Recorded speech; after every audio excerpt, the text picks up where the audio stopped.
everyone, it's like beautiful weather and I have no life, so I'm going to make another video in my garden. Okay, I have like a paper for all the things I want to say to you. This video is going to be a basic 3-string English braid with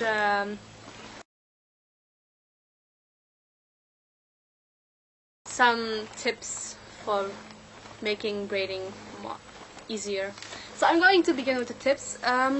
You have like styles of hair. If you have curls, it's a little bit more difficult to braid because it goes like this.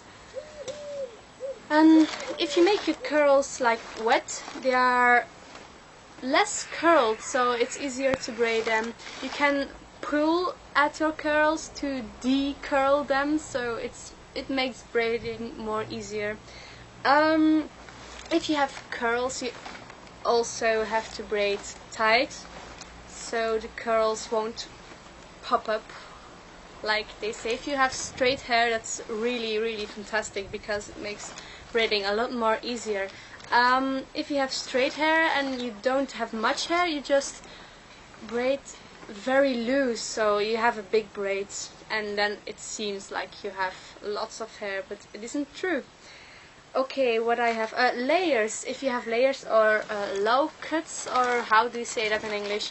It's difficult to braid because you have like all like little hairs coming up from your braid. I do have layers and I can braid, so you have just to braid really tightly. Then the ends won't come up and don't show. After a little time they will show. They show anyway, but just get over it and braid the thing, because if you like your layers, the braid will do, and if you don't like your layers, you just let them grow and you can braid a lot and as many if you want. Okay, whatever. Braiding is like a lot of exercise. If you don't exercise, you can't braid. It's not like something oh poof, I can braid. No, you just have to exercise it. So if it doesn't work the first time, just try it again and again and it will work. For the French and the Dutch braid, you have to braid really tight, and always remember that your braid has to go here in the middle, and just remember this line. You always have to braid here. You don't have to braid in these parts because they will be your braid here.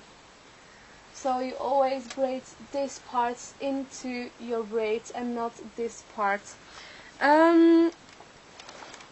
Okay, that's for the French and the Dutch braid. When you are finished with your braid here and you have to pull it like here to braid, you make a twist. So when you braid here, blah blah blah blah blah, you make sure you are far enough for braiding, and then you twist like this, and with this hand you take the farthest, just like this, and you can braid like your pecan, and then it's straight. Otherwise you have like a hook in your braid if you don't twist, just like this. Okay, what do I have to say to oh yeah, the sectioning. When you French braid or Dutch braid or just English braid, you always have to section, and you don't do it like this. It doesn't work. Just use the thumbs. When you use the thumbs, you can just take a section, line it off with your thumbs, and you have all the hair just in your hands, and it makes it lots easier. Okay, that's basic braiding for dummies, I guess. See you next time.